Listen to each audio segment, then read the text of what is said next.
So the consequences of not maintaining your house, appliances, etc. could be, in worst case scenario, legal action by the council. So the council would be the enforcing body in your area, and they can issue fines, they can issue enforcement notices requiring you to do certain things, and they can issue prohibition orders. There could be financial penalties to local authorities or through civil claims, so tenants can sue you, initiated by tenants, and it could be difficult to rent a substandard property, and you might only be able to achieve a lower price. So lots of good reasons why you as a landlord might want to maintain your house to the best possible standard. Consequences of the tenant, so there could be health and safety risks through illness or injury.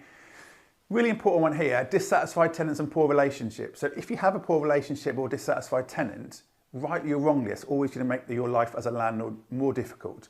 So I'd always have a think about what your obligations are, but also how does my tenant feel about this at the moment?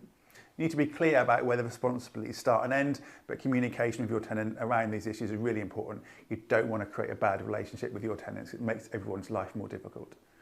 Tenants do have rights to redress if things aren't addressed in time, and tenants could withhold rent.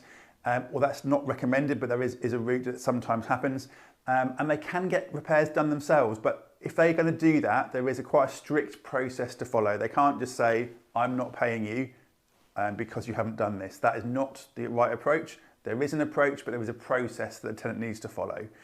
So that's important to know. There is a process there.